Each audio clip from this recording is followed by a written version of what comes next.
Welcome to your Astro Forecast for the week of October 21st. I'm Sarah Nicole. This is Twisted Goddess Tarot, and if my mission is to help you navigate the cosmic energies with greater awareness. If you're watching right now, you're probably watching the replay. If that's the case, go ahead and leave a comment so I can come back and say hi to you. If you're new here, we do this every Monday where I chat about what's happening in the skies to bring light to how this week's astrology may affect you. Of course, this is going to be on a collective level. How these astrological events affect you personally is going to depend on how it's interacting with your personal birth chart.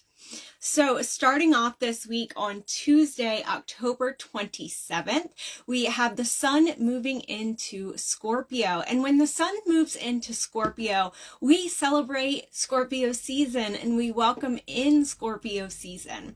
So whether you're a Scorpio or not, we're all going to have this energy over the next month, and we're all going to feel this energy and be affected by this energy over the next month.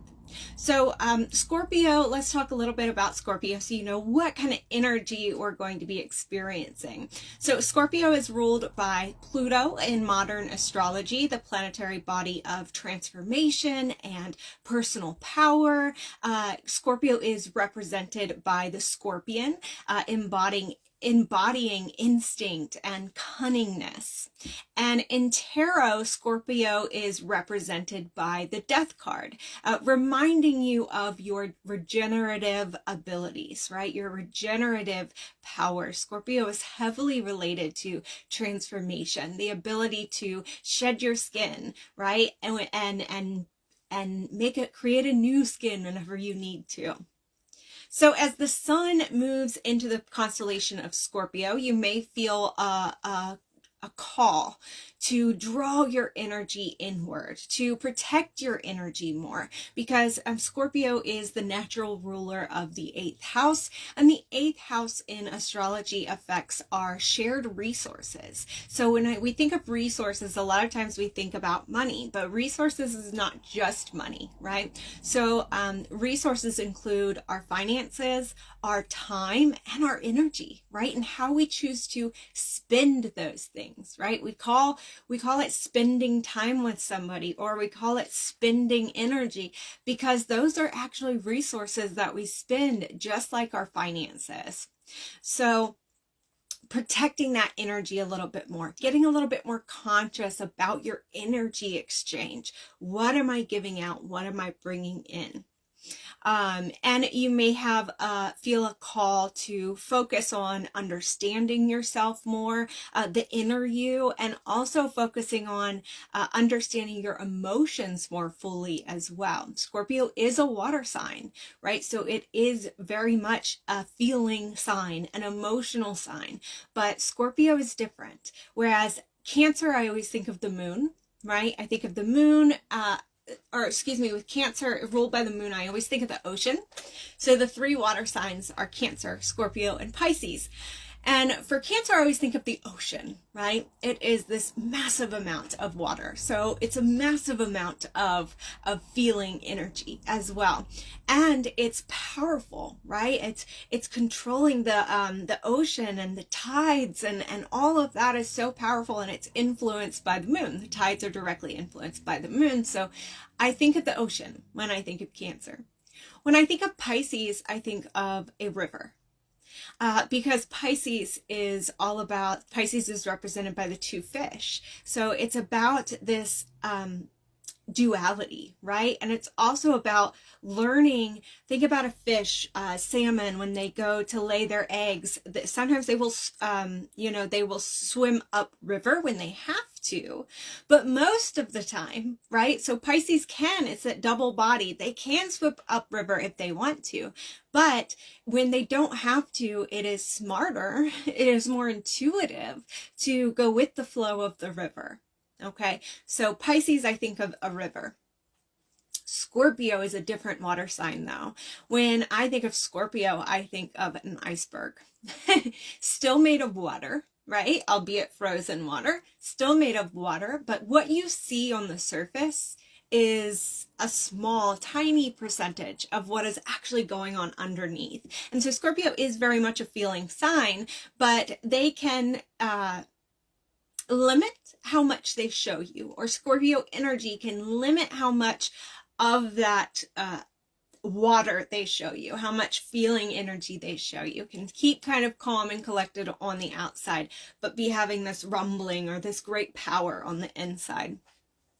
So you may find yourself during this time that you're ready to recognize certain parts of your life as lessons that you are ready to shift through and release. Okay, this is a truth-seeking time. This is a time to analyze your perception and really be sure that nothing is clouding that perception of yours. Of course, there's no good or bad in astrology. There's every single sign, every single planet, every single placement has its higher energy and its lower energy, or its blessings and its challenges. And the challenge of Scorpio season is in the intensity. Okay, so it's in the intensity, it's in the curiosity, and or it's in the passion, because Scorpio energy is all of those things: intense, curious, passion. But if those are great things, but if left unchecked, it can quickly turn into obsession. So that is one thing we have to be aware of during Scorpio season. If you're a Scorpio sun sign, claim your season. Let us know in the comments. If you have a Scorpio sun sign in your life, tag them and wish them a happy solar return.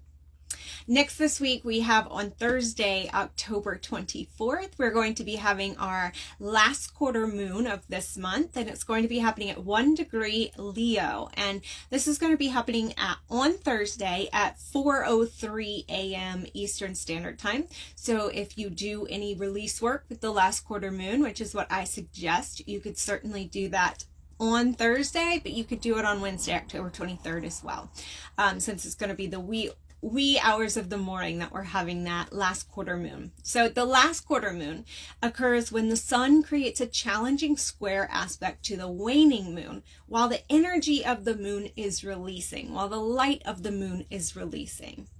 And the square aspect is something that pushes us to action. Okay, so this makes the theme of the last quarter moon surround release, surrender, letting go. So I'm not sure where releasing with the full moon started getting shared. I know we see that all the time. People talk about full moon release. And I always say, do what feels right for you. There is no rules in spirituality. Always do what feels right for you. But astrologically speaking, the full moon doesn't correspond with release work. The last quarter moon responds with the release work because it's pushing you to action, right? The square aspect, and it's happening while there's that square aspect to the waning moon, while the moon is releasing. So those themes go along with release work. Whereas a full moon is a time for gratitude and for illumination and for celebration. So choose something to release from your life that is no longer serving you. This could be a physical object. This could be a personality trait, a relationship, a situation, a belief, anything really. One thing I will say is that this is happening in Leo, and not just in Leo, but first 1 degree of Leo. So really the opportunity to go big, because Leo likes to go big, the opportunity to go big, or the opportunity to, in order to start something new, right? 1 degree, in order to start something new.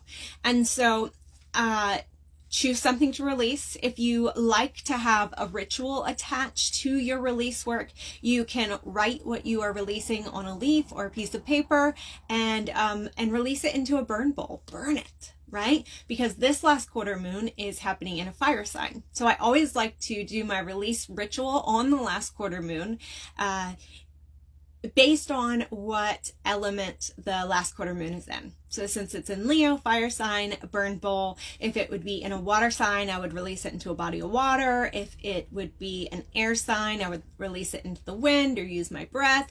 If it was a earth sign, I would bury it in the earth. So this one's fire sign, so this one is time for a burn bowl. Also, any crystals, any moon water, any other spiritual tools that you charge under the last quarter moon will hold the energy of releasing, of letting go, and of banishing. So if you use moon water in your rituals or spell work and you want to have some banishing water, last quarter moon water would be perfect for that. And then last but not least, and the card for the last quarter moon in Leo is to lighten up. So it's quite literally telling us to lighten our load, release, release, release. So last this week, we have Sunday, October 27th. We have the goddess asteroid Vesta moving into Libra, where she will transit through until January 2nd. So Vesta is the Roman goddess of the hearth, home, and family. In astrology, Vesta influences what we are devoted to. So when Vesta is in Libra, we are naturally more devoted to relationships, all of our very close relationships, romantic or marriage, one-on-one business partnership, your best friend, your relationship with yourself, also your interpersonal skills in general as well. And so we're also going to be naturally more devoted to seeking balance and justice and fairness and creating an equilibrium in our life. So if you currently don't have a lot of balance or an equilibrium in your life, from Sunday until January 2nd, there's going to be a big emphasis on creating that balance, right? If you're somebody who usually can just thrive in chaos, during this time when goddess asteroid Vesta is in Libra, that may be something that is more difficult for you to do, and you might find that you actually need that balance. All right, so that is our Astro Forecast for this week. I hope you enjoyed it. If you missed the beginning, you can always catch the replay, and you can come back throughout the week to remind yourself what astrological energies are happening throughout the week. If you have any questions, let me know. And also, since this week, tomorrow, the sun is going to be moving into Scorpio, we're going to be starting Scorpio season. I have already put together your Scorpio season crystal bundle. And so this would be great if you are a Scorpio sun sign, or it would be great for anyone navigating Scorpio energies, which is what we're all going to be doing over the next month. It's also a great gift for your Scorpio sun sign friends. So you can find that on my website, www.twistedgoddesscrystals.com. See you next week.